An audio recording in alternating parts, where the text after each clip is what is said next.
Welcome back to TexAgs. I'm Billy Lucci. He's Conner Weigman. This is brought to you by our good friends, Texas Aggies United.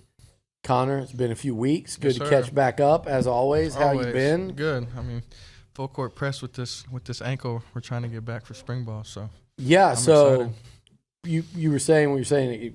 It's you're getting there and it's close. I think for you, the more important thing would be being ready for spring. But the real thing is the progress you made, and you can see the light at the end of the tunnel. Oh yeah. Talk about where you're at now, as we approach a few weeks before spring ball. I mean, I started running. This is the best week I've had, just the whole week. Because sometimes I'll get sore and I won't be able to do some things that I did the day before. But it was a complete week. We got after it this week. We were trying to push it just to see where we're at, because spring ball's coming up in a few weeks, and it felt good. So I'm excited about where we are. When you're doing it, are you running, or is there any lateral stuff yet, or is this just getting back to running and stuff? I mean, it's a little bit of everything, just trying to get the strength and mobility back into it. Yeah. Yes, sir. Yeah. So, I mean, we're just talking out there. To me, I know you came in excited either last time or the time before, because you were finally walking without any help. But now this time it seems like, to me, like, real, like you said, like I said, you could see the light at the end of the tunnel. Now we're real progress. Now you're doing athletic sports, football things. That's what the trainer is saying. I finally look like an athlete again. Yeah. How so y'all team stuff's been going on in these last couple weeks, and you guys obviously have been working out the whole time, but now these coach-led team workouts. Take us through what those have been like. I've heard that they are they're pretty tough. It's been an eye opener, I think, for everybody.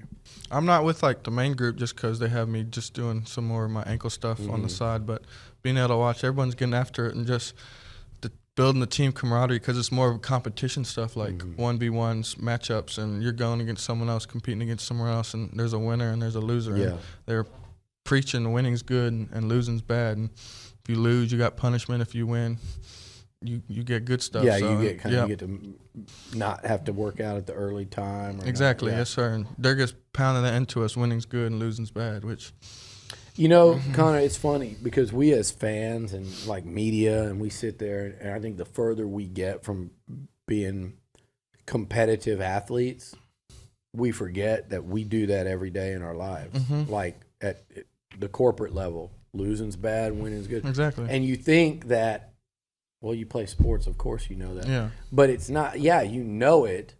But I feel like what's being drilled into y'all is something kind of like now, like, no, it's every single thing you do, everything you do, all aspects of life. I mean, from the time we wake up to checking in at breakfast to not being 1 minute late to learning center class or rehab, like all of it, just the little discipline things. And I feel like it's been a huge step for this team, and I'm excited about it. You're a baseball guy, so you understand like a smaller team, a smaller clubhouse, versus 8,500 guys, positions that you just almost might go a week without really even, if you wanted to, you can not talk to somebody at another position.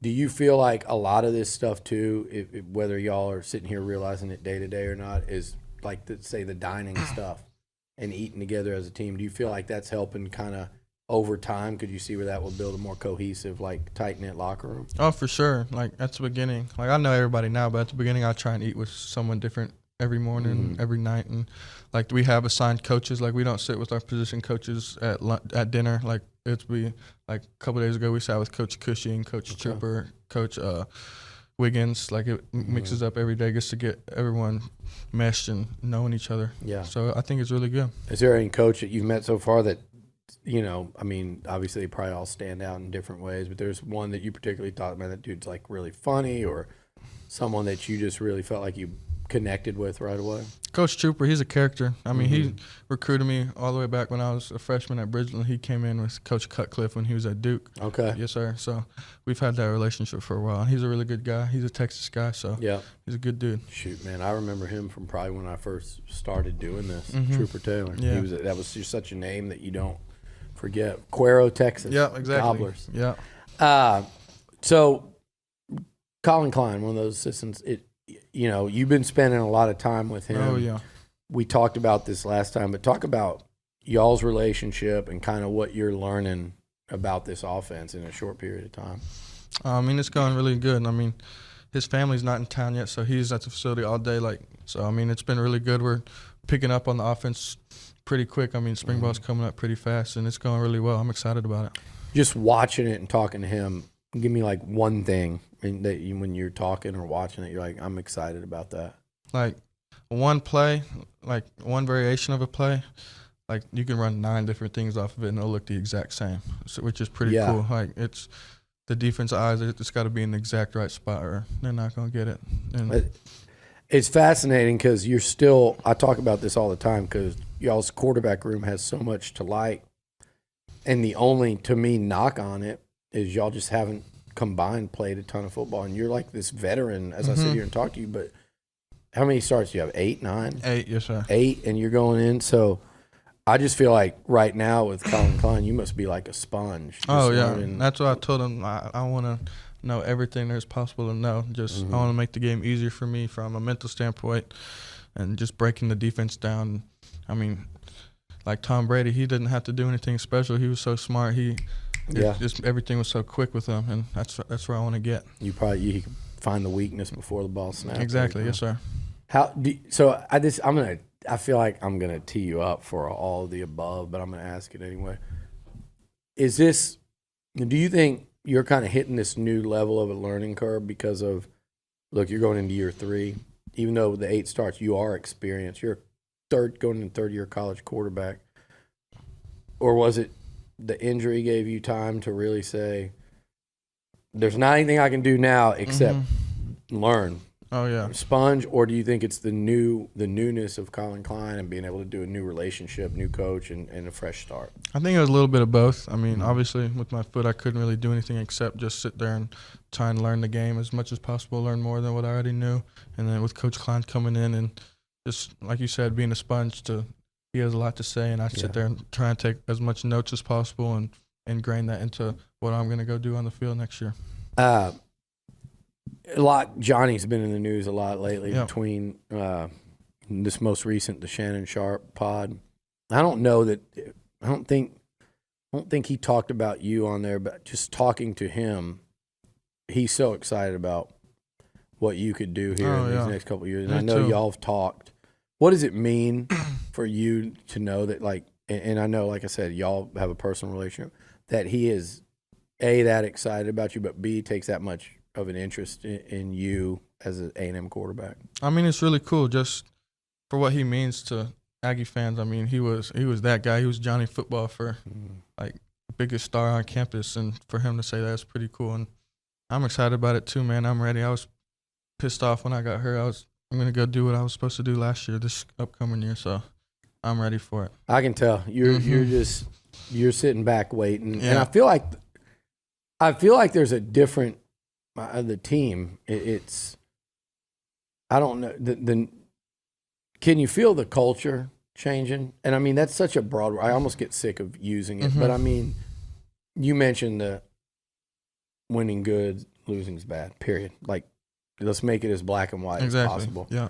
But do you feel like this change is kind of enough, like with Elko, of a shake-up to say, okay, we're going to do things completely differently. No offense to anyone else, because everyone's a part of it. What we were doing wasn't working. So we're going to embrace this because, A, it's different and we believe in it. I mean, yeah, it's just about having a sense of urgency in everything we do. And just, I don't know how to explain it, but, like, it's time. Yeah. It's time. Like, immature kids, it's time to grow up. Like, and they know that. Yeah. And we've seen a lot of change in some of those kids, and it's really cool to see just them growing up and maturing and doing right all the time. So I think it's going to be really good. And in order to get there, y'all are going to need help to varying degrees of, I mean, you might see a guy that just plays a few snaps a game. You might see a depth guy. You might see a team captain come. There's a massive group, new group coming in. How have those guys acclimated, and what have you seen from them so far? Oh, they've acclimated quickly, and just like you said, like with the breakfast and dinners, being able to get and meeting with everybody, it sped that process up so much more than how it used to be. And so just getting with the guys and building that camaraderie, and yeah. Any of those guys in particular whether it's offense, anybody that just kind of stands out to you? I like freshman Isaiah Williams. Yeah. He's got some juice. Does he? And then Cyrus can fly. Yeah. He can flat out run, and he's a funny dude as well. So Yeah.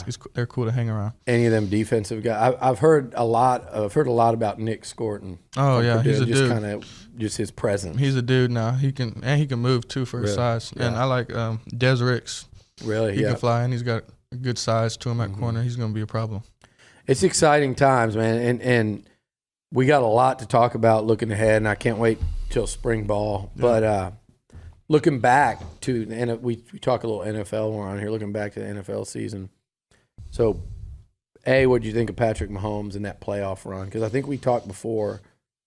Was it Lamar and the Ravens, or was it Josh Allen and the who? I forget who you had winning it. We were both wrong. I think it was, who did I say? I might have said the 49ers. I can't remember. I went at the AFC. I feel like there's some. I went with. I didn't go with the Dolphins. I don't know. Point being, Mahomes outlasted Josh Allen. He outlasted Tua, Lamar Jackson, and then the Niners and Purdy. That was a hell of a road they had to embark on, and it was like they kind of scrapped through the whole season, and all of a sudden, when it was money time, Patrick Mahomes was the best player on the field every week. Yeah. What is it that makes that dude so great? As a fellow number 15. I mean, he just rises to the occasion no matter what. Like, it was his, it's his seventh, eighth year in the NFL, and it was his first road game in the playoffs. Yeah, and crazy. Like, it wasn't nothing to him. He handled it like it was any other game. He went out there and played like Patrick Mahomes, and he does just enough to get the win. So if there's another, Patrick Mahomes might win the next 2. He might be at 5 Super Bowls.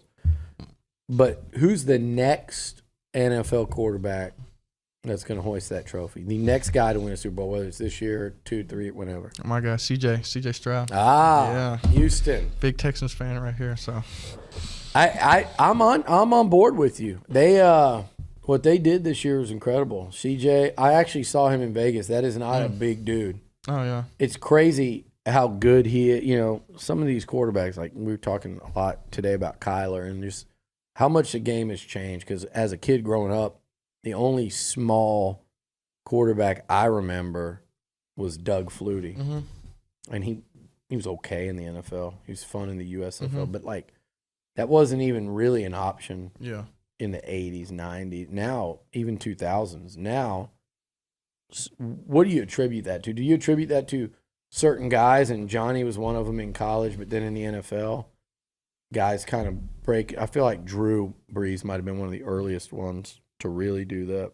Or do you think it's just the way the game's evolved, that being, how tall are you, 6'3"? 6'3", yes, sir. You don't have to be. Do you feel like that's because of the way the game's evolved, or? Yeah, I think so. I feel like football back in the day was more rugged. It wasn't more like not as much game plan stuff. It was just smash mouth football. You had to be the toughest man on the field to win. And now football is more like chess. You got to be in the film room all days of the week, and you got to be able to break down a defense and know what they're doing before the ball's snapped, and which helps guys that aren't as physically gifted, I guess you could say. So you went CJ Stroud. You know who I'm going to go with? Who? I might be a little biased, but I'm going to say way outside the box here. I'm going to say Jared Goff.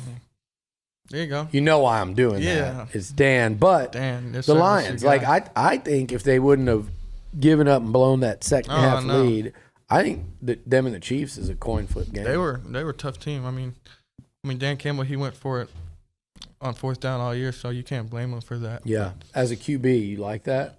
The first one, I don't know. You got to kick the field goal. I feel like, but I went back and forth. When the game was played, I was like, the second one, I would have kicked. But once I went back and thought about it, I'm like, I don't know if they would have stopped the McCaffrey in that. San Francisco might have gone on like a 6-minute drive. Yeah, that's true. And the second one, that kicker was shaky. Oh, yeah. And that's like real pressure. To tie it, fourth quarter, NFC on the road, that might have been a 50-50 kick. That's true. That first one, like you said, like at the time, I'm like, go for the kill. Finish them, end the game, 3 yards, 20 more yards. But in hindsight, it's like that was actually a very low pressure kick to me. Like, you're up 14. It's not the end of the world if you missed it. But I go back and I say this, like you said, you live by it, you die by it. Exactly. It's a culture thing. Yep. It's a belief thing. I think as you get to those positions in the future, you accept that there are exceptions to it, to your kind of mantra and stuff. But to me, in that instance, I'm like, I go back to this, though. What really lost the game was an interception. Oh, yeah. Right in his hands. It was basically a touchdown. Yes, sir. For 1 yard. And then 2 plays later, you fumble a handoff. If those two things don't happen, they win even with the missed fourth down. But yeah, I'm going golf. Yeah. I'm gonna go golf. Then I'm gonna go Mahomes coming back for one more with that nucleus with Trav and Reed, and then I'm going Stroud. So what do I got? C.J. Stroud, 2026 Texans. That's C.J. Stroud. You might be a young NFL QB by then. Hopefully. Yeah. Well, first step, spring ball, or just continue being a sponge, man. Yeah. I appreciate you coming out, and we'll do it. What do you got? Any hunting season's over? Yeah, huh? It's over. Oh, yes, sir. So what are you doing on your spare time now? It's football season, rehab, spring ball, PT, getting my foot right. Any chance I get, that's all I'm doing. There you go. Yes, sir. One track mind right here. Yep. He's Conner Weigman. I'm Billy Lucci. Last thing, I'm throwing out the first pitch tonight at Olson, Bluebell Park. There you go. No pressure. I think, but they mean to have you throw one out one day. I might show up. I'm gonna go watch you tonight. So, what's your advice? And do you think I can do a better job than Elko did? I don't know. His was a strike. He threw a strike. That's all you can ask for. He'll let you know about it too. But I told him he didn't do any kind of wind up. Yeah. I'm debating if I'm gonna try a wind up. What do you think I should do if you're coaching me? I don't know. I'll throw some warm up pitches first and underneath in the batting cages and get it right, get comfortable with it, and then just go out and repeat what you did there. That's what I plan on doing. I'm skipping my workout today. I don't want any tightness. Yep. All right, appreciate you. Enjoy the weekend, and we'll see you in a couple weeks. Appreciate it, Billy. Thanks, Conner. Yes, sir. This interview is sponsored by the 12th Man Foundation. The 12th Man Foundation is the official source for Texas A&M athletics tickets.